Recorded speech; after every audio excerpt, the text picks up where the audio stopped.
জল সংগ্রহ করেন, কুয়ো, হ্যান্ড পাম্প, টিউবওয়েল বা বোরহোল বা ঝর্ণা জল, নদীর জল, যেটা খুশি আপনারা দেবেন, এখান থেকে যেটা আপনারা ব্যবহার করেন সেটা দেবেন। তারপরে পানীয় জলের উৎসটি কোথায়, বাড়ির ভেতরে না বাড়ির বাইরে কাছাকাছি না দূরে কোথাও। তারপরে আলোর প্রধান উৎস, অর্থাৎ আপনার ঘরে বিদ্যুৎ সংযোগ আছে না সৌর বিদ্যুৎ আছে না কেরোসিনের জলে না অন্যান্য তেল বা অন্য কোনো উৎস বা আলোর কোনো ব্যবস্থা নেই, সেটি দিতে পারেন। বা বিদ্যুৎ থাকলে বিদ্যুৎ, এখন বেশিরভাগ ক্ষেত্রে বিদ্যুৎ আছে তাই বিদ্যুৎ দিলাম। এবং শৌচালয়ের উপলব্ধতা আছে কি না, আপনার বাড়িতে শৌচালয় আছে হ্যাঁ কি না, যদি হ্যাঁ থাকে হ্যাঁ, পরে নিচে যে এটা আছে কেবলমাত্র একটি পরিবারের জন্য বা কেবল অন্য পরিবারের সঙ্গে যৌথভাবে বা পাবলিক টয়লেট, যেটা খুঁজে আপনি দিতে পারেন।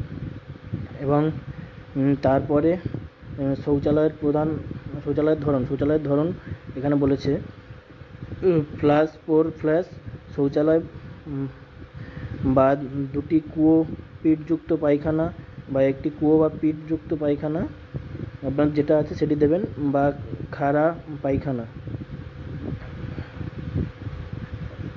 এখানে খাটা পায়খানা, এখানে যেটা খুশি আপনি দিতে পারেন।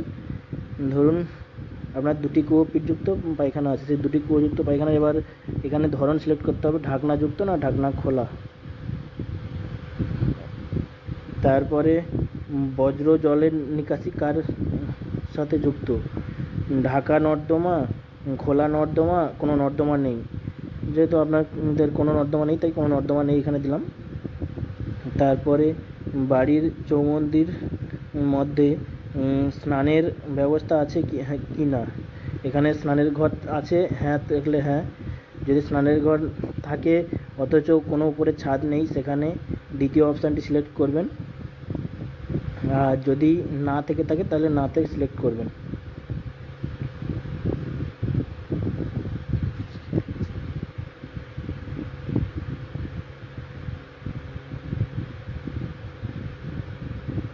সব কিছু একবার দেখে নিন ভালো করে।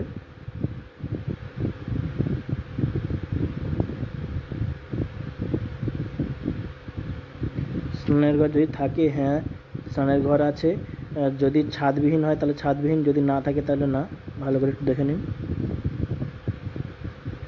এবং রান্নাঘর, এলপিজি গ্যাস সিস্টেম আছে কিনা, রান্নাঘরেই রান্না হয় কি না, সেগুলো একটু দেবেন ভালো করে দেখে দেখে। এলপিজি গ্যাস যদি থাকে এলপিজি গ্যাস সংযুক্ত দেবেন, যদি না থাকে তাহলে সংযোগ নেই দেবেন। যদি বাড়ির মধ্যে রান্না হয়, রান্নাঘরে রান্না হয় তাহলে রান্নাঘর দেবেন, যদি বাড়ির মধ্যে রান্না হয় কিন্তু রান্নাঘর নেই তাহলে